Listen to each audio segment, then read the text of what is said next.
Hey, welcome to Academy 99 Podcast. I'm Bradley Grinnan with my Academy Podcast 99 introduction voice, and this is Christopher Douglas Lee, otherwise known as Coach Chris Lee on all the platforms. What's up, Chris? How you doing, man? I'm doing good. Great. Let's get after Talk to it. you guys later. Yeah. Hey, don't forget to like and subscribe. If you find this podcast helpful, if you like it, if you just like looking at Chris, or if you look at me like sort of like a car crash, which I get, square around the edges. I call myself ruggedly handsome, rough around the edges. And dude, that's years of positive self-talk just to get to there. I think you're great, though. Hey, love you too, bro. Lots of stuff I want to talk about. Not that anyone will know. Let's pull the curtain back. Not that anyone will know that we didn't record a podcast episode last week, but let's go full-blown transparency. Right. So no one will know because it's not like people have set their alarm and they're like, oh, the reminder, the podcast is coming out, They're turning tables over when Monday morning at 10 a.m. Eastern. Come out. Yeah. Get there. It's like the old Godzilla. When I went and saw Star Wars the first time in my onesies on a nylon fabric cross-checkered lawn chair. Don't know if you remember those. Oh, yeah. On top of a VW Bug rack at the drive-in theater. Godzilla played just before it. And it was just a bunch of scenes of a bunch of indigenous people to where Godzilla was filmed. Running away, going ah, and that's the imagery I have in my mind of people go. So, it's true. But in my workout routine on Tuesday, definitely pulled a muscle in my lower back. Yeah, and it was like, oh, that feels uncomfortable. Woke up in the middle of my Wednesday night, didn't go back to sleep, and was either horizontal or standing up, slunched over. Couldn't sit down. But all shouts out to ibuprofen and stretching. So I just made, anyways. And then we tried to hook up, but also really cool. You didn't have much space because you're on a time crunch from your publisher because you're writing a book. Indeed. And that's been hectic, to say the least. It's been an interesting What's it process. like writing a book, man? I mean, I've helped people write books, and that made me realize there's nothing would ever convince me to write a book myself. Yeah, it's always been on my bucket list. And this publisher had reached out to me and was like, "Hey, I think you could write a book. Let's talk." So we went through the process, and they're actually super cool because goes all the way back to college. Whenever I write papers, I edit as I go, which really just means when I did papers for school, it would take forever. Like a 3-page paper could take hours.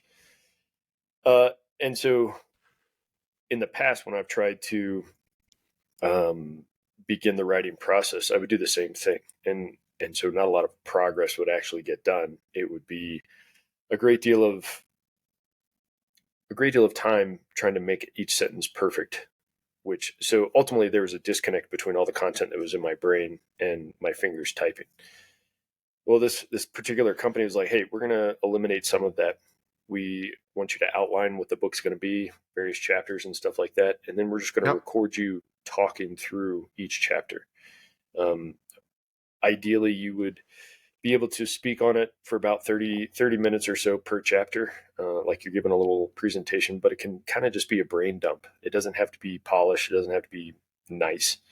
And then they record it, and then they transcribe it into a Word document. And I was like, ooh, that's a great idea. Because then I've got a ton of content, and they have editors within their company to handle all like the spelling and syntax. That's what editors are supposed to do. Right. But what that has helped me do is it has eliminated a lot of the pressure to get a ton of content on paper. And now, after I've received that initial transcript, I can then go back through and put in more stories or add more, tidbits and stuff like that. So that's kind of been my process this past week or two. So. Yes, most of the greats will advise when it comes to authorship.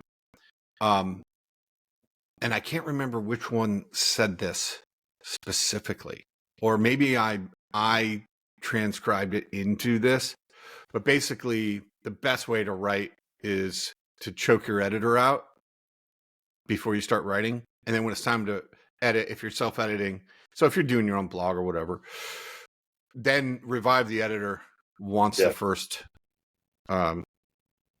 rendition is done, first run through is completed. But what's it about? Can you say? Or are you like, oh man, this is all top secret. I'm not going to publicly put it on YouTube for 14 people to see. I'm still, those are 14 important people. That's accurate. The whole book is kind of centered around my coaching philosophy, which is, incremental, continuous self-improvement over the long haul will reap serious gains. And that's how I coach is like figure out who you want to become, create some long-term goals, and then develop a plan that allows you to incrementally, day by day, improve yourself. And then I dig into each of the areas of life to include, the physical realm, the emotional, social, financial, all that stuff, to give like examples and stories from my own life on how I kind of got to where I am currently, some of the areas that I really struggled with, some tips and tricks that I've kind of learned along the way. So it's kind of coaching in a book, and that's kind of the intent behind it.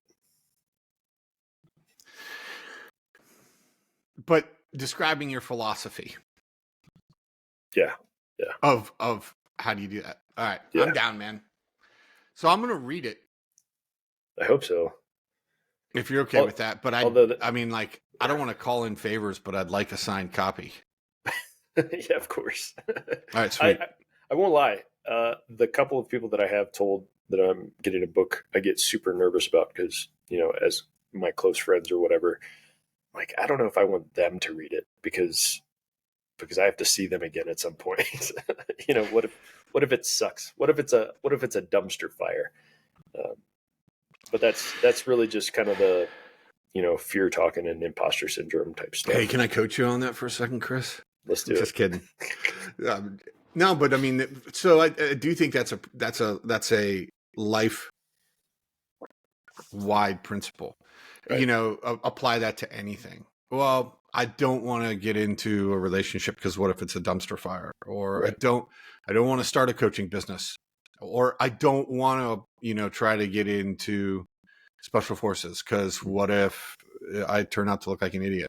And that's cool if you're okay with never doing anything. Right. Exactly. Yeah. And the book kind of touches on that as well. How long was that process for you to get through? God, do I really want to put a book out there for people to criticize? The publisher or the publishing company reached out to me, I think in October, and I just kind of blew off their DMs because they reached out to me on TikTok. I blew off their DMs for a while and then started engaging. They're like, hey, let's set up a Zoom call.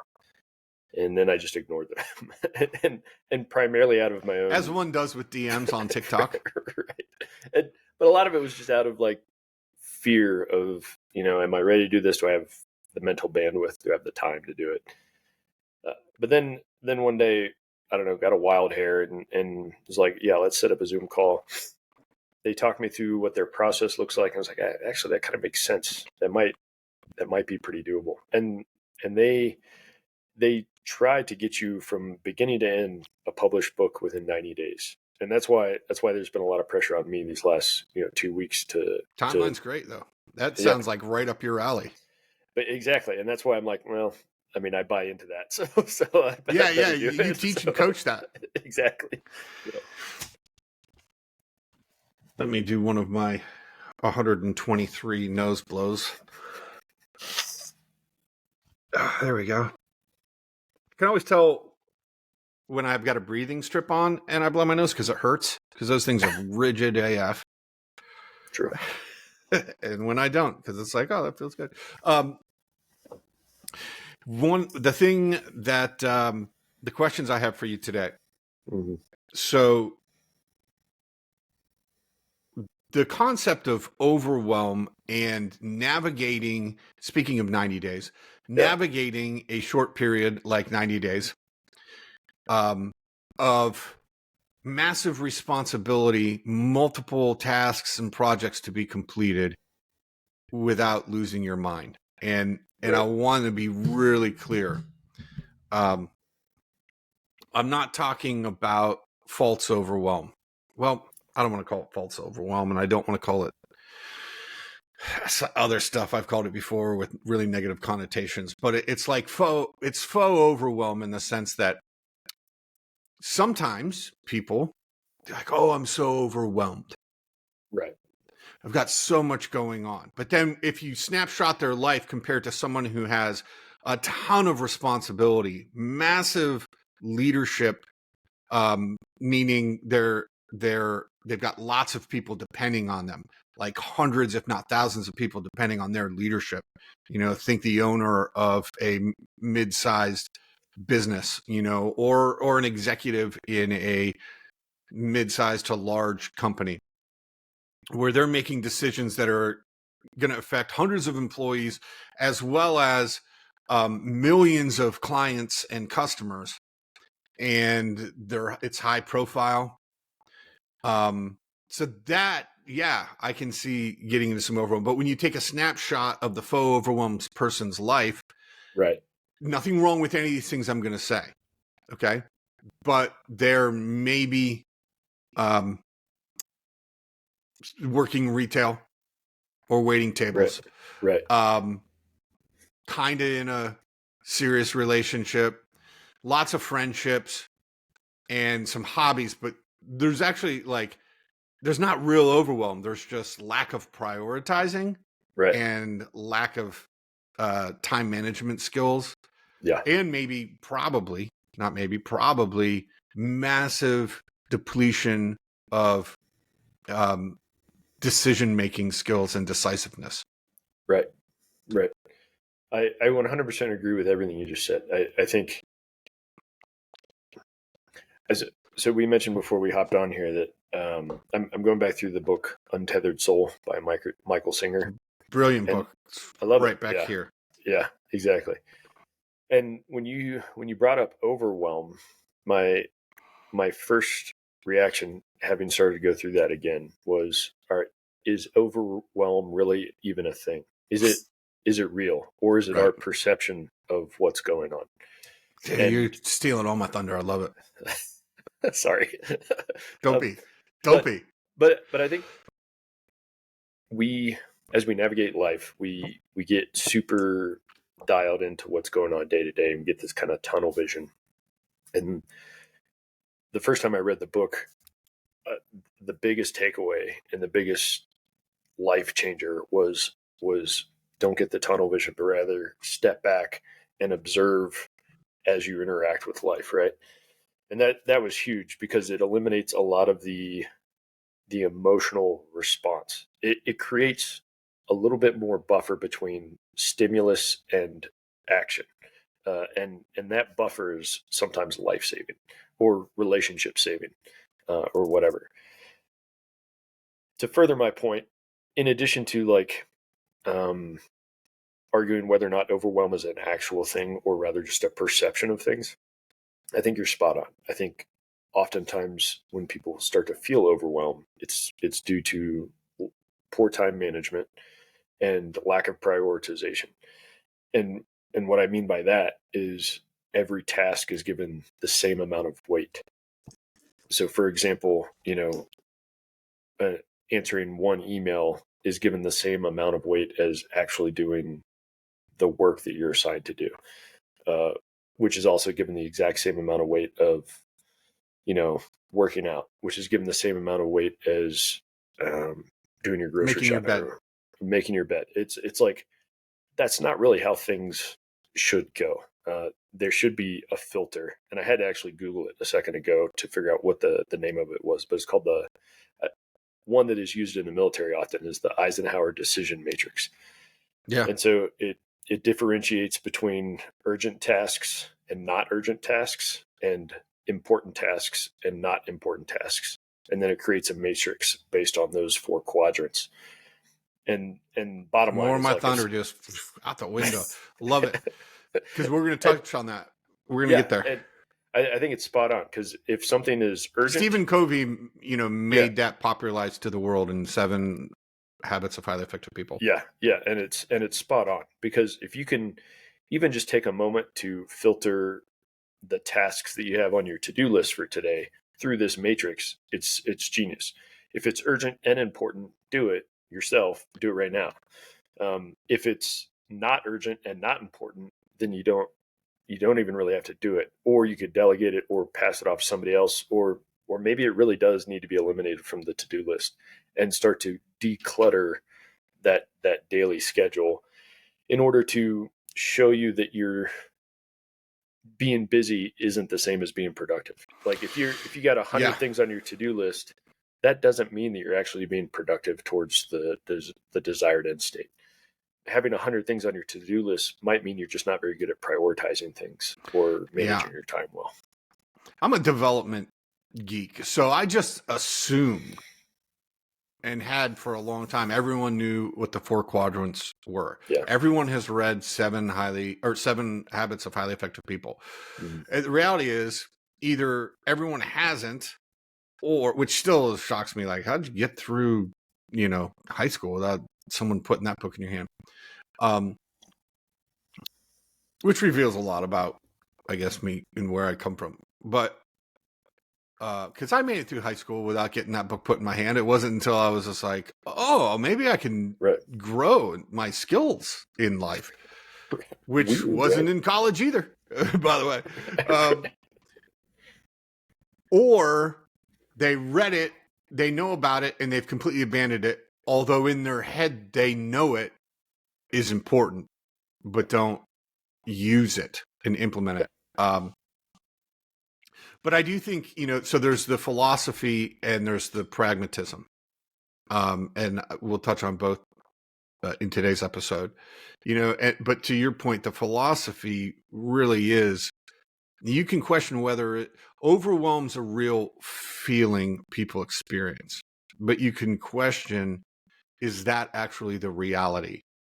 Or are you feeling something that isn't true? Which happens all the time, by the way.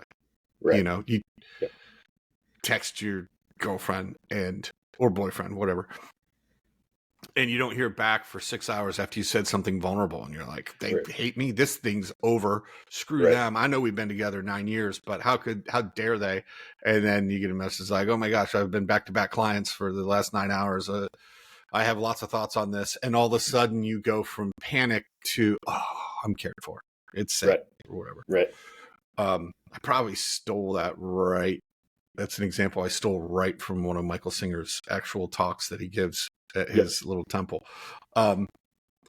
But yeah, the philosophy is that true? How much do these things matter? And then are they in front of me right now? Is this something that even has to be dealt with in this moment? Or am I panicking about when I have to go deal with it? And so, in general, whatever your shtick is, whatever the thing it is that you use to get centered, stepping back, taking your deep breaths, meditating, hiking, climbing a mountain, whatever it is that you do, a workout routine, cleaning a room, getting a sense of perspective. And I always love, if you believe current models, scientific models, that the universe has been around for about 13.8 billion years and is ever expanding. If you don't believe that, how many people are on the planet? All of them having an experience in a moment right now. All of the people that have ever lived have had lifetimes of moments and experiences. And what you know to be true is closer to 0 than it is 1 out of 100. Right. Now you can have instincts, and we've had experiences. And so when someone says something, we can almost like, oh, I know exactly what this person is after and what they're going for. And I wouldn't say ignore those, but I would say always leave that crack open in your conscious that maybe you don't know everything that's going on. Maybe you don't know it all. So, but I definitely want to get into some of the pragmatism so someone can walk away today and be like, oh, I can implement these things right now and charter out my next 90 days. Yeah. And if you're cool with that, I want to do it backwards. Instead of me asking you questions, I'll walk you through the process I walk clients through, because oftentimes that's when a client will come to me. Yeah. Is like, hey, I need your help. I just realized that I feel like I am way in over my head and having a hard time just keeping my mouth above the waterline, and can you help me?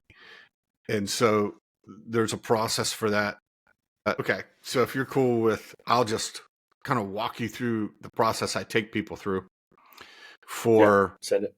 To deal with massive overwhelm feelings of responsibility, because maybe you've got like a ton of projects coming up, or your company is moving into a new era or massive growth, or maybe you got to cut back massively, etc., and then get your responses on those. The first thing, this foundation with somebody, is I've already walked them through finding out exactly what their purpose is, so that they can, from memory and from their heart, write that out in a sentence form and plaster it up on their wall in front of their desk or somewhere, so that they're always grounded and connected in who they are, why they're here, and what they value. And the second piece is we've also already walked through their future vision process of who they are 1 year, 5 year, 10 year, 15, 20, deathbed from now. All right. Taking that for granted. That's already happened, which is a lot, but let's say we've already done that. Sweet. So once we've got those foundations down, the very, very first thing I want to do is I want to get everything down on paper that is a project or a responsibility, no matter how big or how small. Right?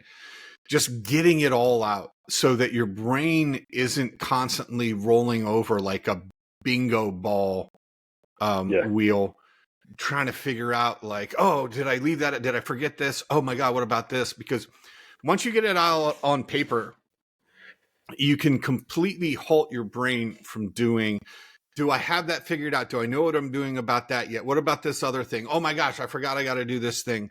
And that wheel right there will keep you in faux overwhelm indefinitely. Even if you mark like 5 big projects off your list, it's still like, oh, but I can't believe I dropped the ball on picking up the dry cleaning. It's like, okay, that you could Instacart.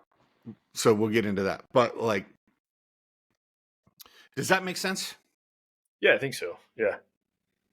It's just, you're just getting, it's just a brain dump of stuff. Right.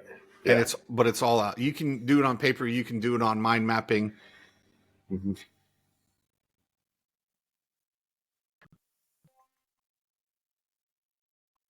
I said I wasn't going to stop again, but I just got a thing that said it couldn't reach my camera. I bet somebody tried to call me. Okay. 25-minute mark. This just makes it so I can zip right to where I got to edit. All right. No, it makes sense. So it doesn't matter what software you use, if if your tech or technology, I should say, you use, if your tech is software or if it's pen and paper, we get it all out. And then I push people into making definitive decisions on 4 quadrants. Now, the 4 quadrants, as you referred to, the Eisenhower decision-making matrix, is Stephen Covey talks about quadrant 1, quadrant 2, quadrant 3, quadrant 4. If you're familiar with this, but you haven't used it and you always move past it, and as soon as I say Stephen Covey, quadrants, you're like, oh yeah, I know that. You probably are a prime candidate for being guilty of handing over the greatest leverage you'll have in your life in terms of productivity and elite performance. Right. I just believe it. Yeah, I totally agree. This decision making, or this decision matrix, is essentially triaging tasks. Yeah, you're prioritizing. Yeah, exactly. And when you triage patients, people that are injured or hurt or sick, not everybody gets immediate attention. Some people just have a boo-boo, and you can not say, everybody hey, makes it as well. well, there's that too. Yeah, not being able to run things through a triage process allows you to then maximize survivability for the most number of people with your limited amount of supplies. And so doing the same thing with your daily tasks makes sense. Some things don't need to be done. Some things will fix themselves. Some things are just lost cause, and unfortunately will not get done. Some things, it's like only you can save them. Only you can fix this and make sure that it's successful. And then some things, it's like, I need to do it, but it doesn't have to happen right now. You know what I mean? Yeah. So, or I don't need to do it. Somebody else needs to do it. Exactly. Yeah. Walking through a PTP, priority triage process. Thank you. Walking through that will eliminate about 80% of the feeling of overwhelm out of the gate. Right. We're talking an hour at most, an hour. And what I like to do is I like to force people to do it in 20 minutes, 10 minutes of writing everything down. Right. And if you don't remember it with 10 minutes, it probably doesn't belong on that list. Right. Exactly. And you can do that by just looking at your calendar and looking at, your saved important emails, most likely, or whatever software your company communicates on. And then 10 minutes of priority triage. Yeah. Just boom, boom, boom. And so the 4 quadrants that I like to push things into, not because I'm brilliant, but because Eisenhower is brilliant, and Covey, I think, is brilliant for utilizing this to the world, to the masses. Right.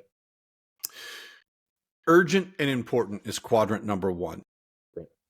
And probably where a lot of the stress is hanging out in. Okay. Quadrant 1. And all you have to decide is how urgent is this? You can put a scale. I don't make people use scales for this. Yeah. People usually intuitively know. And then I ask some questions. But if you don't have a coach asking you the right questions, then maybe a scale of 1 to 4 about how urgent is this, 1 being the most urgent, 4 being the least urgent. Dry cleaning is a 4. Okay. Right.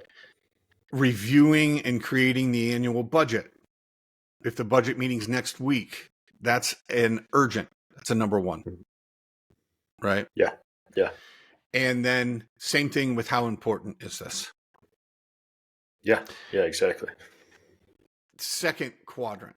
That's quadrant 1. These are, if this ball drops, a lot of people are affected and it's bad. And I might lose my job or my relationship or whatever it is that's important to you.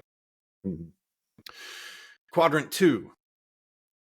Not urgent, but important. Right. So it might be a 4 on important, but if it's like a 2 or a 1 on urgency, then for sure it's going in quadrant 2. Right. Okay. Yeah. And if you can just get down to those 2 quadrants, you're gold. But we'll talk about 3 and 4. And but you want to live out of quadrant 2. Yeah. And so we'll get to quadrant 3 and quadrant 4. But what you're going to find is when you go through this PTP process, you're going to have everything prioritized accordingly to your values. Period. And so quadrant 3 is quadrant 2 example, I'll just give an example for everyone, is changing your oil is important, but not urgent if you stay on top of stuff, as opposed to if you go 10,000 miles, it becomes urgent and important. Right. Right. So not urgent, but important, quadrant 2. Don't do it long enough. Don't have regular maintenance on your life or on your car. Then it's going to move into quadrant 1. And a lot of people find themselves, because they have ignored prioritization and the 4 quadrants, they find themselves, they believe everything's in quadrant 1. It's not, but they find themselves with a lot of urgent and important things that they're going to have to deal with. Yeah. And I just turn those things into projects, but we'll get there. Quadrant 3, urgent, not important. Right? Yep. Picking up your dry cleaning. Oh, shoot. I'm going to pay a extra fee for picking these up late, or I just don't have my shirt that goes with the only pair of, what do you call these things? Cufflinks. Thanks, man. My only pair of cufflinks, and this is the only shirt that goes with it. And I guess I can't wear my cufflinks because I left my shirt at the dry cleaners. Great. Right. And then quadrant 4, not urgent, not important. Right. These are the balls for sure. If you're juggling a bunch of balls, you just immediately let them drop. You let them hit the ground so you can focus on the important ones. Exactly. I'm going to pause anything you think I missed or you want to add to those 4 quadrants before we talk about what to do with them. No, I think you're spot on. And urgent to you might be different urgent to somebody else, or important to you might be different important to somebody else. And so depending on if you're working solo or if you're working amongst a team or a hierarchy of superiors and subordinates and stuff like that, understanding other people's definition of those various words will be pretty vital in regards to moving forward, because if you're not on the same page, what you deem not urgent or not important, somebody else might disagree, and that will create some friction. So that would be the only other thing I would add. Okay, I'm down with that 100%. And important distinction for people who are working within a group and within a community. Otherwise, and it's communication falls into that too. Communicating to people. Absolutely. Hey, this isn't as urgent and important as you think it is. And so, because you directly report to me, I'm going to tell you what's urgent and important. Right. Totally fair. Yeah. Right.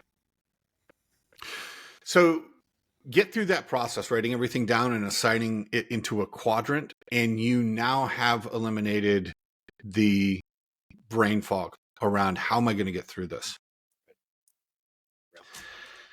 Then I go back to quadrant 1, and we go with now rank and prioritize these projects accordingly. So they might all be in quadrant 1, but they aren't all due tomorrow. Right. And if they are, you hired me too late. But I'll still get you through it. Right. We'll find your way. Because then the 3 projects you're going to work on daily. And I say 3, and I know we're really getting in the weeds. I say 3 because I ask people to give themselves the guardrails of, if I can only work on 3 projects today, what are they? Right. Because if you're working on 5 projects, all of them are getting poor attention. Right. But if you're working on 3 projects, and some days you'll just be working on 1 project for sure. Yeah. But other things have to move forward. So if you have to take a half hour for project 2 and a half hour for project 3, and what that specifically looks like on the Executive Edge Planner is project 1, project 2, project 3, and then 5 things that move those projects forward. And you don't have to do all 5 in a day, but you have to do 1 or 2 for each project, so that tomorrow there are only 3 or 4 things left to do. And by the end of the week, top 3 projects are completed. Right. Right. Yeah. So the most important and the most urgent things are getting the care, intention, and attention that they deserve Yeah. for you to do them well. Exactly. Yeah. And, if it's an annual budget and then it's going to be weeks before, it's got to be reviewed, but then it's going to be weeks before there's a deadline for them to get back to you and have it approved. Then it might show back up on your project list for dispersing and enacting that budget. Great. Right. So then it's back on the project list. Yeah. But once it's off that, it moves into quadrant 2 and it lives there, where maybe you do one thing a week to maintain so that when it gets to deadline, it's urgent and important, but it's already taken care of. So it hardly even peaks back into quadrant 1. Right. Let me pause there, because moving the biggest load to bear and leverage in this, seasonal 90-day process of dealing with all the responsibility that feels overwhelming. The biggest load is moving everything from quadrant 1 to quadrant 2, and then operating solely out of quadrant 2. You won't, because someone will start a fire that you have to put out. Right. Exactly. So it'll move into quadrant 1, but you've got the space, the time, the energetic bandwidth to absolutely deal with it decisively and from a position of massive strength. Right. Full stop. Yeah. And I think in reality, if you are in charge of your schedule and not reacting to life all the time, most things do fall into quadrant 2. Very, very rarely does something come up where it's important and urgent right now. Like emergencies happen for sure. But most of the time, if you are on top of prioritizing your time and scheduling your day out, most stuff's going to, like you said, operate from that second quadrant. And if that's the case, then again, prioritizing, level of importance and level of urgency will allow you to schedule appropriately. And another trick that I heard is any task, whatever task that you have on your schedule, and you think it's going to take a certain amount of time, you should probably tack on like 15 or 20% more time than you think, because it inevitably will take longer than you think. And that also alleviates a little bit of the stress that happens after the fact when you start getting behind on stuff and things begin to pile up. Interesting. Yeah. If you are able to intentionally put in extra buffer time there, then man, it's like in the Army, you show up 15 minutes prior to the 15 minutes prior to the 15 minutes prior. It's like if we have formation at 9:00, the first sergeant will say, all right, get all your troopers here, at 9:00. That's when formation is. Well, then the platoon sergeant was like, squad leaders, get everybody here at 8:45. All the squad leaders are like, all right, everybody be here. They tell their squad, everybody here be here at 8:30. And then the fire team leaders are like, all right, dudes, be here at 8:15. So they're like, they're super early because they don't want to be late, because being late is the wrong answer always. Right. All the time. But it's a pain in the tail. But there's some logic behind that, because stuff does happen. Get a flat tire, or I don't know, things happen that disrupt the day. Not every day runs perfectly. And so if you build in that buffer time, you are then able to navigate those unexpected things, but still maintain a good schedule. Let's explore this quadrant 1, quadrant 2 more, just to play out for people. Yeah. Why and what it's going to look like. Right. If you aren't operating from quadrant 2, you end up in a season of, oh man, the next 90 days feel impossible. Right. Right. Or if you get a new job or promotion, you could immediately, everything feels like quadrant 1, and that's okay. It's not because you neglect, it's probably because you've been doing everything at a level of excellence that has impressed the right people. And so you are given more responsibility, rightly so. Right. Awesome. Either way, you want to get everything into quadrant 2 efficiently, but as quickly as possible. Because if you're just always operating out of quadrant 1, when I was hit by the truck and my car was totaled, I was operating mostly out of quadrant 2. But there are real urgent and important things that I didn't foresee when I was driving back from my appointment and saw this 18-wheeler coming up behind me like, he's going to hit me, I'm going to die, you know? And from the moment I got out and was okay, dude knocked my hat. I was like, I was wearing a hat and I looked, it's in the back seat. Yeah. It was just boom. But I was okay off the side of the road, look at my car. It's obviously totaled, call the police. And now I'm operating on several things from quadrant run. It's urgent and important. All of the insurance stuff, all the communication stuff, getting a ride home. What am I doing for a car? Renting a car for the next week, buying a car. Right. A lot of things move into quadrant 1 from that moment in time that I had nothing to do with other than I was there. I was in the space this guy wanted to be in and he didn't see me. Cool. All right.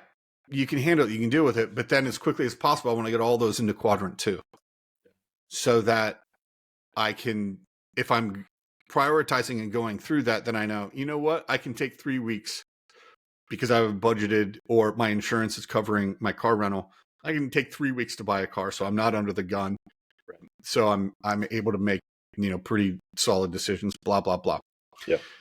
That's one example. But if you're always putting things off or dealing with urgent, important, one thing comes in there and it can upset the whole basket or the whole apple cart, I think is the actual analogy I'm looking for. Yeah. No, I think you're spot on.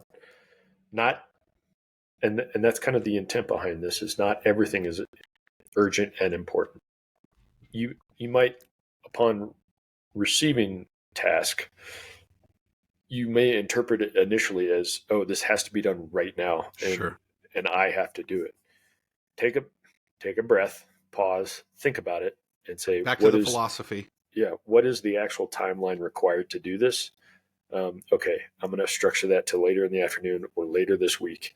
But I have to do it. And the deadline is X. Yeah. This other thing that just popped up, I have to do this right now because things are on fire, right? But it takes practice learning to differentiate between the priorities of those various tasks, and scheduling it later in the week doesn't mean it's not important, and doesn't mean it's going to receive less of your attention, but rather you're intentionally giving it the space in your schedule to give it the most attention. It can't be right now because you have other things going on, but you want to give it the best effort you can to create the greatest amount of value for whatever the task. So moving it to its appropriate time is actually prioritizing it, And why are we even talking about this? Because the amount of high performers that I encounter who aren't operating out of quadrants blows my mind. Right. Which is, I think, a testament to their skill and a testament to their pure talent that they've developed. Either, daddy said they were nobody, and so they were going to prove him wrong and just develop this immense talent for productivity without the structures and the systems that absolutely elevate any person. Wherever you're at, put these quadrants in, do, prioritization, triage process, and you're raising every area of your life. Right. By and large. Okay, so some things, because I'm 100% with you on that. Some things that I also do with clients in this quadrant 1, week 1 of this 90-day period. And I think what you're going to find at the end of this conversation is that 90 days gets down to 30 days max. Yeah. All right. But week 1, the PTP process, you've got now everything in your quadrants. So now we start eliminating. Well, I would eliminate all quadrant 4. If it's not urgent and it's not important, let it go completely during this season. Okay. If you want to get back to the, disc golf course, you will. Right. And you could even argue, it is important, for my mental health. Okay, great. But right now it's not urgent and it's not important comparatively. Exactly. Great. As opposed to if you're training for a tournament that is your hobby, then you've got to decide, do I want to do this tournament? If you don't, it's not important. If you do, it goes into quadrant 2. Right. Great. Eliminate all of quadrant 2. And then I would immediately go to quadrant 1, still staying in quadrant 1. And you're doing a 80-20 principle on, can I hand this off to somebody? Sure. And that process is, if someone else can do it 80% as well as I can, doesn't matter if it takes them 3 times as long as it takes you. Someone can do this 80% as well as I can. I need to consider immediately, do I just give this to somebody else? Right. And then I polish it at the end. Yeah. Not to be confused with 70 or 60%, so where you're having to start it all over. But like, if someone can legit do this 80% as well as I can, I need to hand it off. Yeah. Yeah. The D word. So you just do it. Hand it off. Right? Probably everything in quadrant 3 can be handed off. And I'm talking down to lawn care. Yeah. Oh, yeah. Absolutely. Right? So that's the very first thing I would say go through. Second thing I would say go through is your calendar and making sure that you're setting the agenda. So I want to chunk times on the calendar. Yeah. Everything in quadrant 1 has to make it onto the calendar this week. Yeah. And if it's in quadrant 3 or 4, it doesn't get the calendar. And if it's in quadrant 2, you give it a smaller amount of time on the calendar. So that's everything to an important event for someone who's close to you, right, that you really want to go to, but you just can't because it just doesn't make the priority, and they're going to have to understand. Yeah. To the biggest project should get the most time. Yeah. Then you just show up to your calendar with your agenda. Exactly. And I do want to touch on the delegation thing. It's the D word, because you touched on something that I've had to realize, and it wound up giving me a lot of freedom. We are limited by the amount of hours in the day, right? And so there's only so much you can do while also staying alive and staying healthy, because you got to sleep, you got to eat at some point.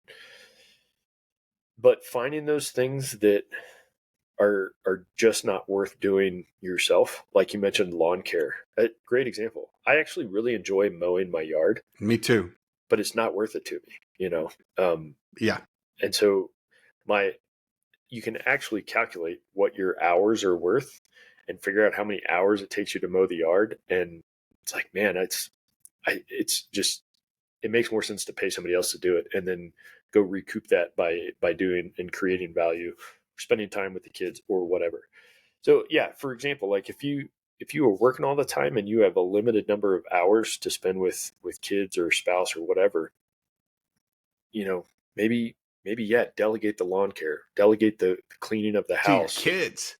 Yeah, well, yeah, right. Or delegate it to somebody that you can pay, and then actually spend quality time with your kids. I don't know. That's kind of my philosophy. It's like, man, I don't have time to change my own oil or mow my yard. Like to deep clean the house, I enjoy cleaning my house, but it's just not worth my time. So, outsource that as fast as possible. Yeah, and if you're listening and you're like, dude, I can't afford to have somebody take care of my lawn. Great, I get it. Yeah. So that's something you don't outsource. Also, get yourself, I would ask this question. What does it look like and what does it take to get yourself to the place where you can? Right. Right. And here's another way to look at it too is if your time is worth $15 an hour or $20 an hour or $50 an hour or $100 an hour, how many hours are you spending on social media and watching Netflix or whatever? And it's Yeah. Those are all quadrant 4. Right, exactly. Now, I'm not, and we're talking about that. Like, you have to live off your calendar. right. So if you aren't putting social media time on your calendar, then don't go there. Right. But it is totally okay to put social media time or relaxation or brain numbing activity time on your calendar. That's the intent of the calendar. And so 100%. You create that balance and harmony within your life to ensure you don't. I'm going to give you an example, bro. Yeah. Send it. I've got down here 8 p.m. my time. Yeah. Gaming with Chris. Right. I mean, I've got it on my calendar too. So it's there.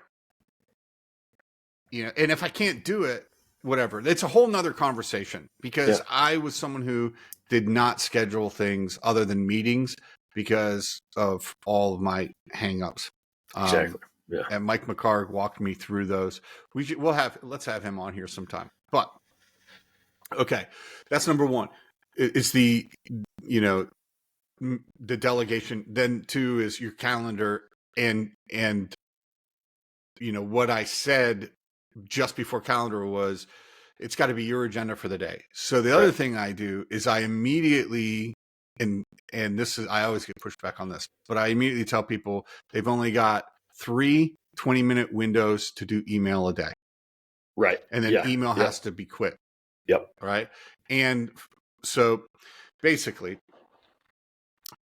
morning, they get 20 minutes, a block on the calendar. After lunch, 20 minutes block on the calendar. End of day, 20 minutes block on the calendar.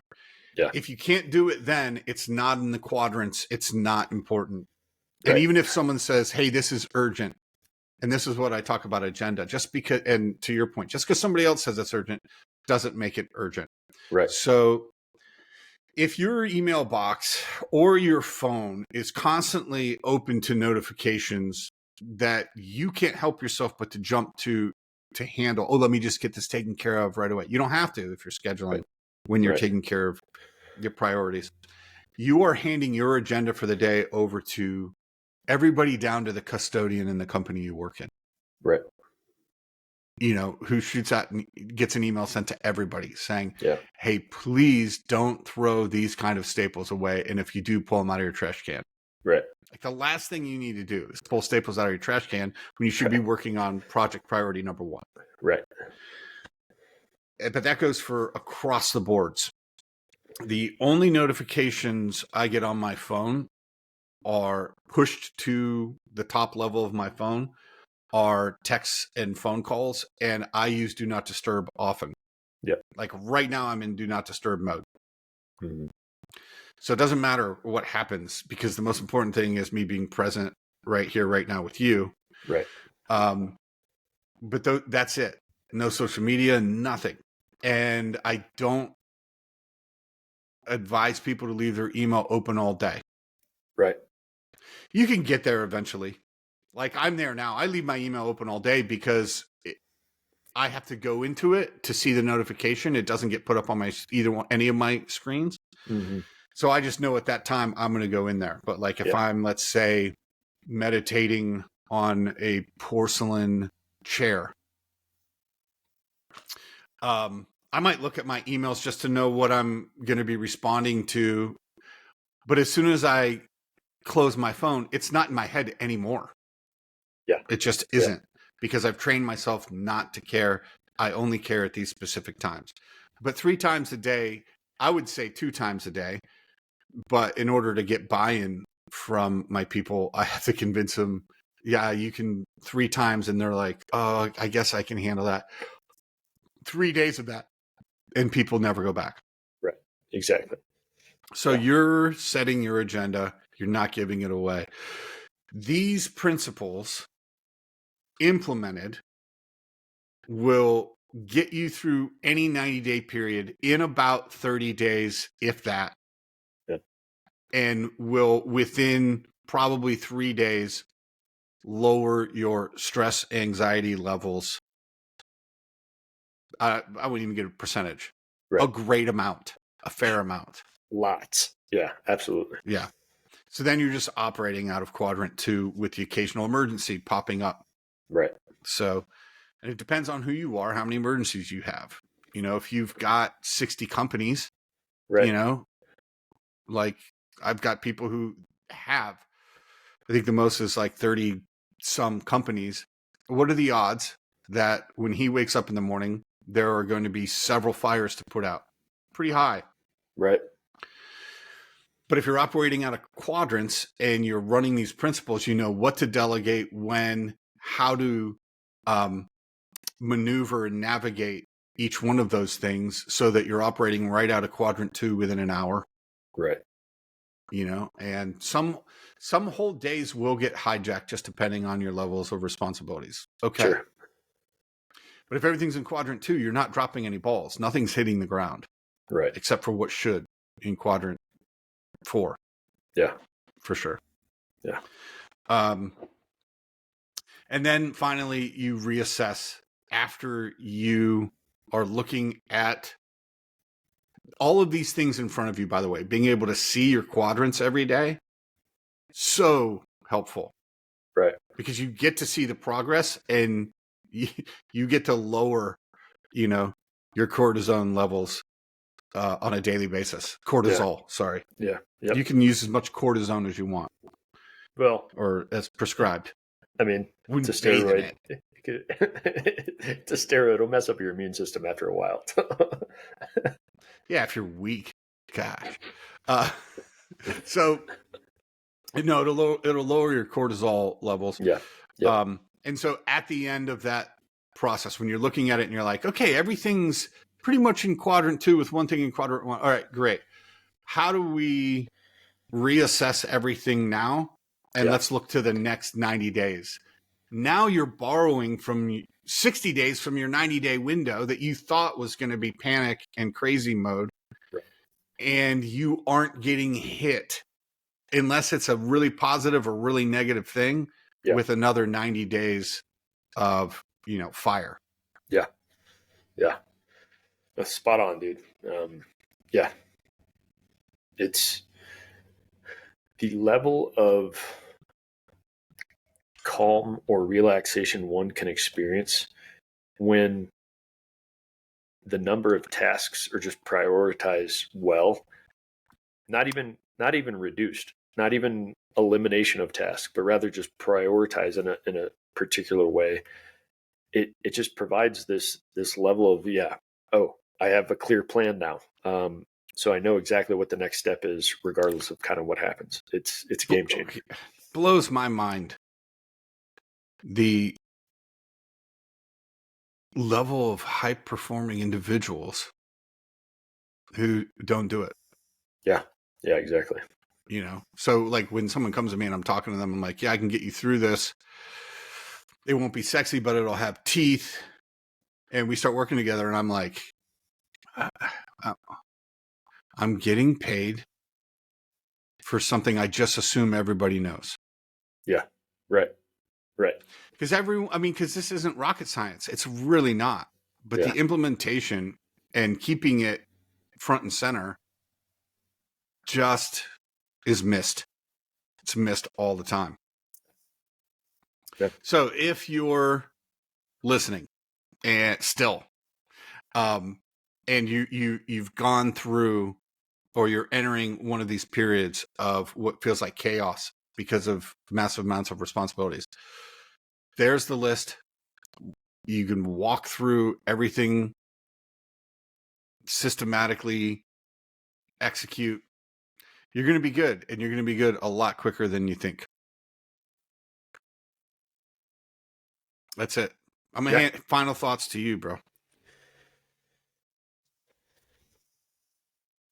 Being intentional with one's time reduces that feeling or perception of overwhelm. And so if you are tired of feeling overwhelmed, maximize,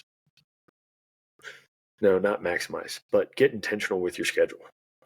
You shouldn't be reacting to your schedule. You should be very proactive about it. You get to dictate how things are done and when they're done. And that will eliminate this sense of chaos throughout your day, week, and month. You win. I don't think it's a competition. That's why you lose then. It doesn't even make sense. I just called you a winner and a loser pretty much in the same breath. Right. All right, man. I will catch you later. Listen, if you are interested in Academy 99, there is a link in the show notes in the summary if you're catching this on YouTube. And you can sign up. You're going to get 2 calls a month with Chris Lee and I for less than a foo-foo coffee. 1 a month. It's not like 1 a day. It's like 1 a month. Right. Also, there's a potential that we have a spot for you for the Limitless Retreat, April 12th and 13th. We need to talk to you. So right. You can set up a call with us from the other link in there, and we'll make that happen. If you're a fit, we'll bring you in. No doubt about it. And that comes with, Chris? Comes with 6 additional months of follow-up training or follow-up coaching with Brad, myself, and Wendy, the other coach that's going to be leading the retreat. So it's not just 2 days of retreat. It's 2 days to jumpstart and then 6 months of coaching with the 3 of us. Yeah. Awesome. All right, brother. I'll chat with you later. All right, buddy. We'll see you.